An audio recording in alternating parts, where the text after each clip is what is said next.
ही तमाम हमने के लोग की जगह के सब आशीर्वाद प्यार देते नहीं जा कि काहे आवत नहीं खा काहे आवत नहीं खा आदत से बाज रह जाऊं धोखेबाज रह जाऊं उड़न बाज काहे भैया हम रउआ के धोखेबाज नहीं की थोड़ा सा संभाल लो। चलिए आइए एक से एक तमाम लोग भी आप सबके बीच रखा कुछ नया भी रखने की कोशिश करो पर आए कार्यक्रम की शुरुआत देखो पहले भजन से कही जाओ उसके बाद जैसा हमने के गार्जियन के आदेश है वो सब गीत आप सबके बीच रखा जाओ। इसे तो ये जब कलाकारन के महाकुंभ लागल बा सबके एक एक बारी आई तो हमरा जहाँ तक जानकारी बा कि हमरो हाजिरी लगावे के बा ताई कुछ भजन कुछ पारंपरिक और फिर जैसे हमने के गार्जियन के आदेश है सब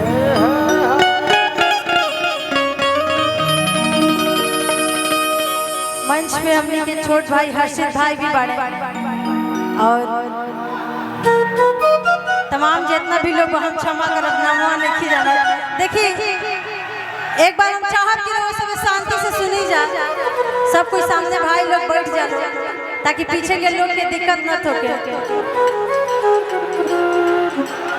कितना जगह इहो कहल जाला कि लोग नाम ऐसे ना लेवेला कि आए के लोग के अंदर अहंकार होखेला लेकिन हमारा अंदर अहंकार नहीं के सच में हम इजा ज्यादा लोग के जानत नहीं के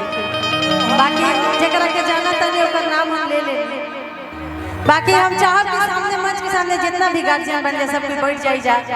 ताकि पीछे के लोग के दिक्कत मत। अगर आप लोग चाहते हैं कि कार्यक्रम आगे बढ़े तो ये अतुल राय जी की पूरी टीम बड़ी मेहनत से व्यवस्था की है। जो आगे आप लोग भैया है ना आप लोग बैठ जाइए प्लीज। करीना पांडे और शिविता पांडे की तरफ से आप सभी जितना भी मंच के सामने हमने के गार्जियन बैठल बनी जाए सब कोई के प्रणाम बा मंच के माध्यम से और विशेष धन्यवाद दिया चाहूँ अतुल राय भैया जी के जिनके माध्यम से आज हमने के तमाम कलाकार आप सबके बीच हमने के उपस्थित बनी जा और समझी तय मुंडन के कार्यक्रम खाली नाम के बना तो देखी तो लागत है कि एगो जग भइल बा गाँव में इतना भीड़ तो हमने के जगह में देखले बने जाए बाकी जब हमने के रास्ता में आवत रही जब देखने कि हतना क्राउड बन कहने के लागत है कि जग भइल बा तो सब आप सबके कृपा आशीर्वाद से आज तमाम कलाकार हमने के बीच और बहुत बहुत धन्यवाद दिया चाहो कि हमने के गार्जियन गोपाल राय चाचा जी हमने के बीच उपस्थित बानी और जहाँ भी मंच के सामने हमने के गार्जियन उपस्थित रही थोड़ा सा हम डरा जाइला चाचा जी अगर कोई भूल चूक गलती होगी तो अपन छोट बेटी समझ के क्षमा करब जा कि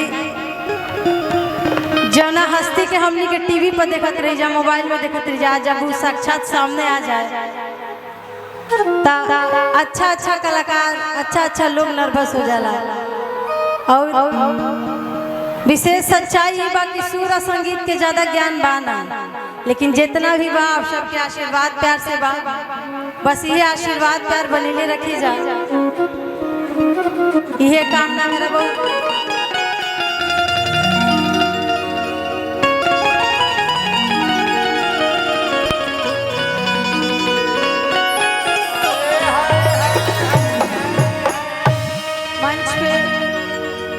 अभी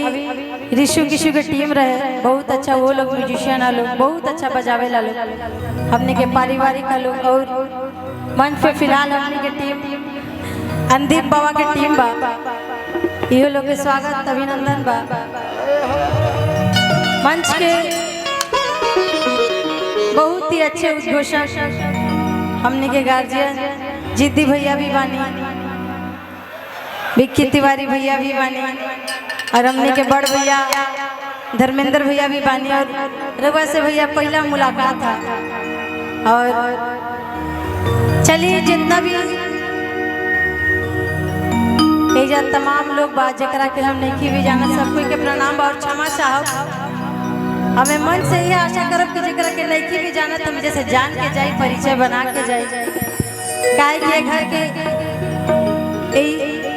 घर के भमनियों के एगो सदस्य हो गई जा ताई ज्यादा समय ले ना मंच के सामने उनके माता बहन भी बैठल बा, लोग सबके के स्वागत अभिनंदन बा। कार्यक्रम की शुरुआत कर लो और चाहब कि जब मुंडन संस्कार में हमने के आइल बनी जा तो पहले एगो भजन से हमने के कार्यक्रम की शुरुआत करी जा। और मेन जेकरा खातिर हमने के जाना जाला पारंपरिक त लोकगीत भी तमाम जौन जौन रउआ सब सुनले बानी जा, उ सब गीत भी आप सबके बीच रखम जखन भैया अभी थोड़ी देर पहले बजाई ने।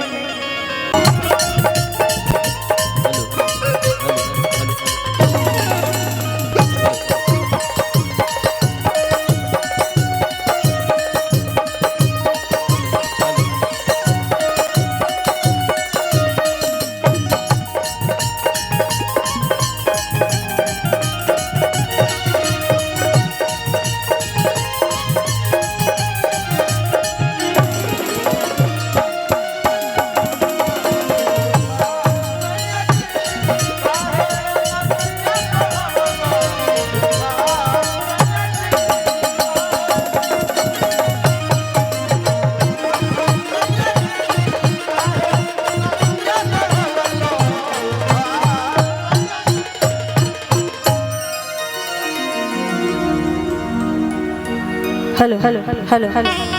Hello hello hello hello hello hello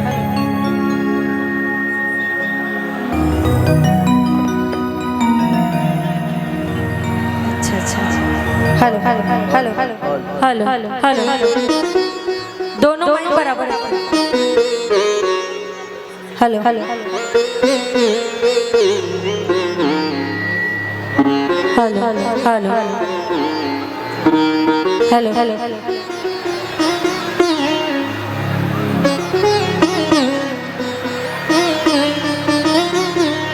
सबसे पहले तो